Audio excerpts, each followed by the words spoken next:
ওকে, তাহলে আমরা শুরু করব।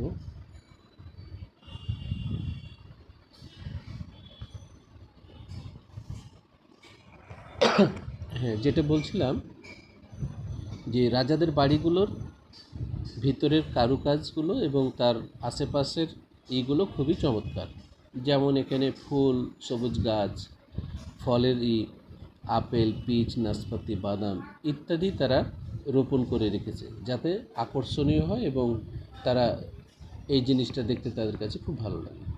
The garden also use a special method to grow Indian fruits like the musk melon, watermelon, cucumbers, orange, and pomegranate, and Indian flowers like the rose, henna, marigold, tuberose, and the coxcomb flowers.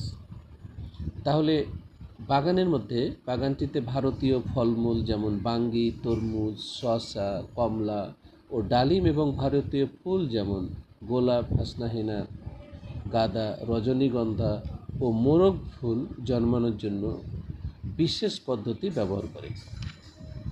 তাহলে তাদের এখানে বিভিন্ন ধরনের থাকে। আরেকটি মজার বিষয় আছে, আমরা এই দিকে পড়লে বুঝতে পারবো, খুবই মজার, এবং এই পদ্ধতি বাংলাদেশেও অনেকেই ব্যবহার করতেছে। তোমরা এটা শোনো, তাহলে বুঝতে পারবা। The cold weather in Europe does not allow one to grow Indian fruits and flowers in the open.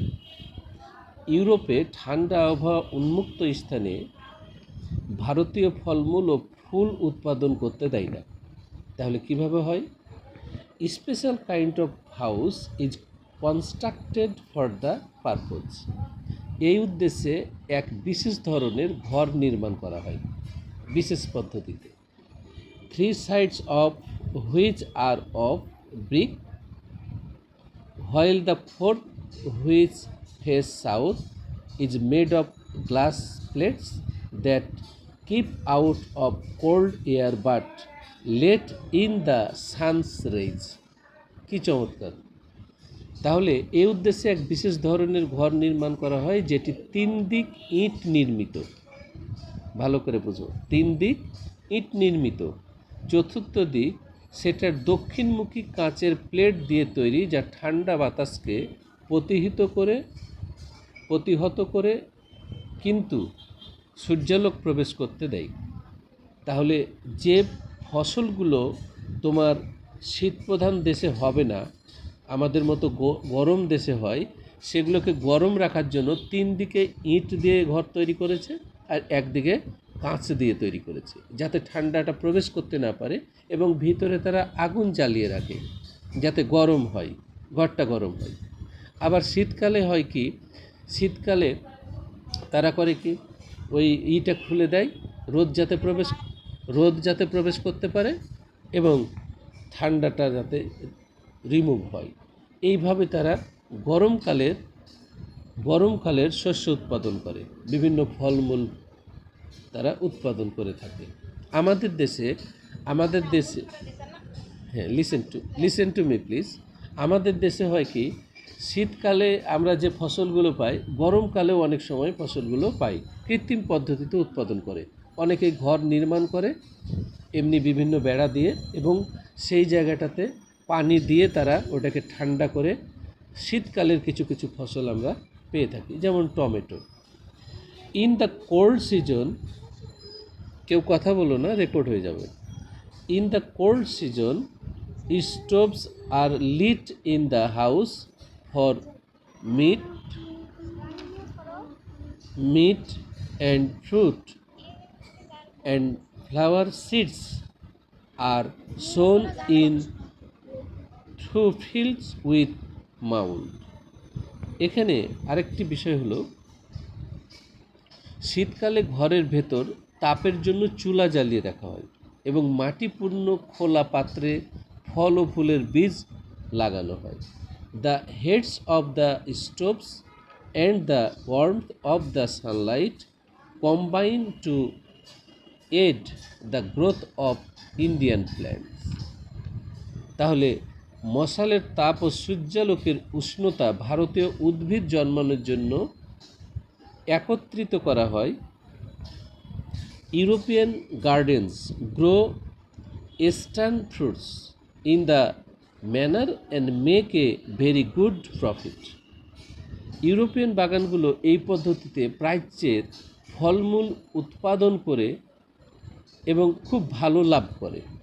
Charge as much as 5 rupees for a pomegranate and 3 for a মাক্স মেলন।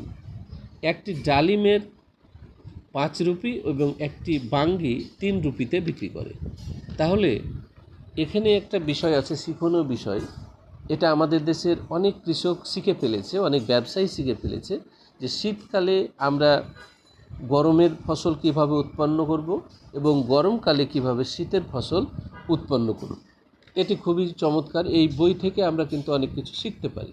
আমরা হয়তো এখন নেটের যুগে আমরা বিভিন্ন জিনিস পেয়ে যাই, বাট বই এমন একটি জিনিস যে পড়বে সে অনেক কিন্তু সম্ভ্রান্ত হবে, তার ব্রেন, তার মন মানসিকতা, তার সব কিছু মানে ওয়েল ইকুইপড হবে, খুবই সুসজ্জিত হবে, যাতে সে সব কিছু বুঝতে পারে। এখন দেখো আমরা এই যে এখান থেকে কি শিখলাম, ধরো আমাদের কাছে কিছুই নেই, আমাদের কাছে নেট নেই, আমাদের কাছে কোনো টেলিভিশন নেই, কোনো কিছু নেই, তখন আমরা কিভাবে পেপার পত্রিকা নিই? আমরা এই বইটা পড়ে আমরা বুঝতে পারবো যে শীতপ্রধান দেশের লোক কিভাবে গরমে ফসলগুলো উৎপন্ন করে, আবার গরমকালে কিভাবে শীতকালের ফসল উৎপন্ন করা যায়। তাহলে এখান থেকে আমাদের একটি চমৎকার শিক্ষণীয় বিষয় আছে। তো আশা করি সবাই বুঝতে পেরেছো। তোমরা এবার পড়বা, কে পড়বা বলো? আচ্ছা পড়ো। প্রথমে যে বললো সে পড়ুক, আগে প্রথমে 72 পৃষ্ঠা থেকে পড়ো। 72-73 পৃষ্ঠা, হ্যাঁ পড়ো। আচ্ছা হানি পড়ো। হানির পরে মেঘলা পড়বে। The exterior of the king's palace is neither magnificent nor beautiful. The outer walls are not defended. It could easily be passed off as the multi-story residence of a merchant of Venice. All the mansions in the city are of this sort, but the queen's palace is very handsome. I was told, however, that the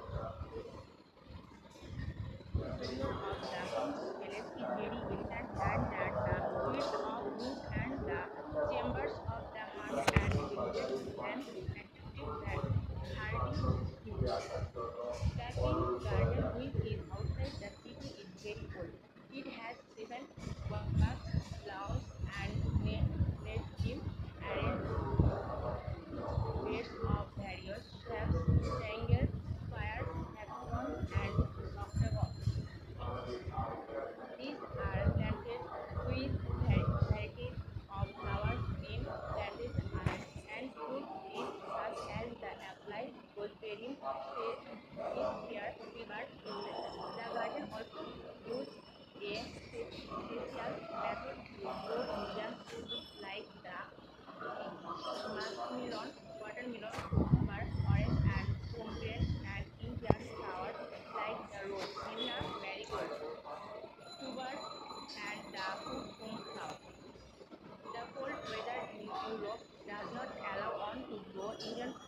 okay, thank you very much সুন্দর পড়ার জন্য।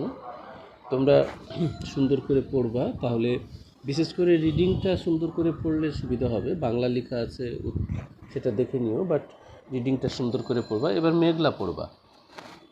হ্যাঁ।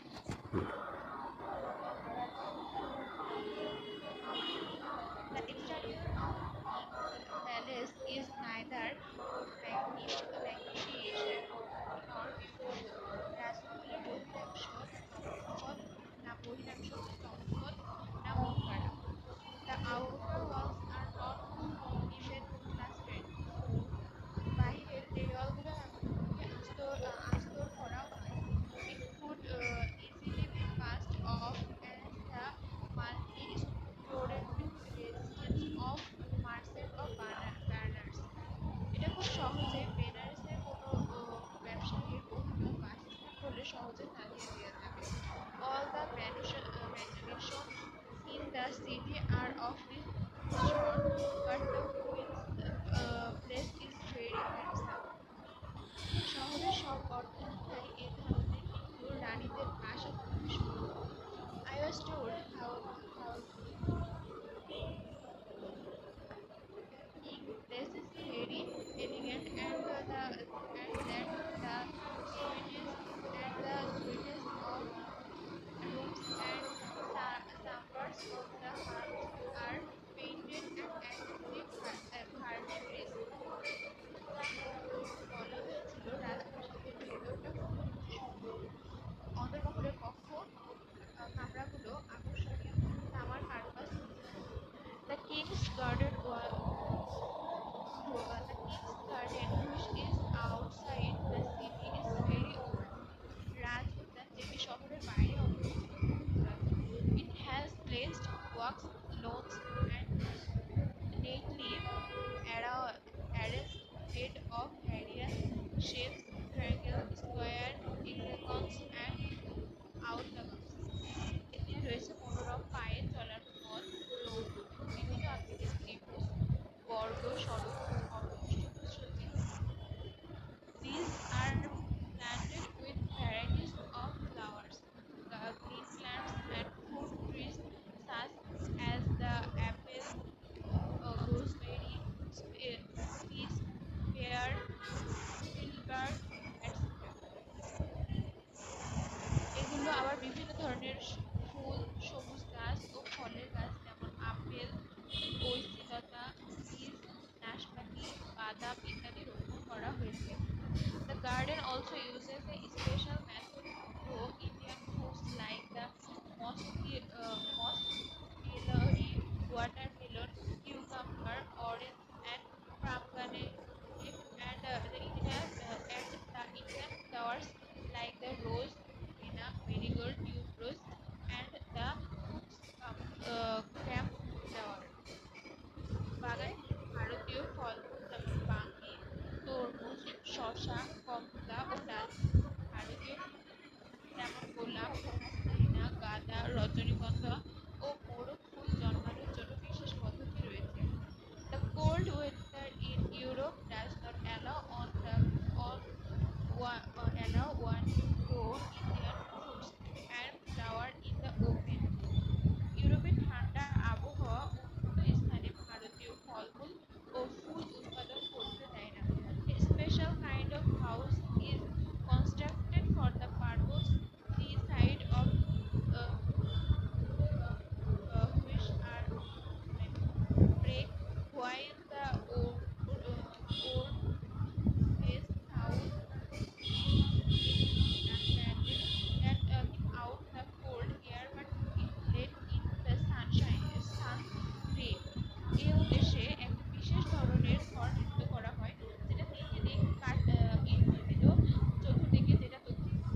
ওকে, thank you.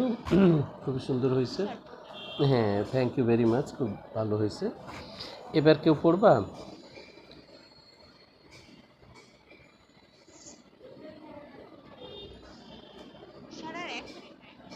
ওকে, তাহলে আমরা শেষ করব। তাহলে আমাদের যেটা শিক্ষণীয় বিষয় সেটা হচ্ছে যে শীতকালের ফসলগুলো আমরা কিভাবে গরমকালে উৎপাদন করতে পারি এবং গরমকালের ফসলগুলো কী করে আমরা শীতকালে উৎপাদন করতে পারি, সেগুলো আমরা এখান থেকে কিছুটা তথ্য পেলাম। আমরা নেক্সট ক্লাসে ৭৪ পৃষ্ঠা এবং ৭৫ পৃষ্ঠায় যাব নেক্সট দিন, এবং সেই দিন আমরা দেখব যে আরও কী কী মজার জিনিস আছে, সেগুলো সবাই একাধারে আমরা জানব, এবং এই জিনিসগুলোর ভিতর থেকে আমাদের কিছুটা নলেজ চলে আসবে, যেটা আমরা কাজে লাগাতে পারি, ইচ্ছা করলে সেভাবে আমরা কাজে লাগাতে পারি। তো সবাইকে ধন্যবাদ ক্লাসে উপস্থিত থাকার জন্য। সবাই চেষ্টা করবা, হ্যাঁ, নেক্সট ক্লাসে এভাবে যাতে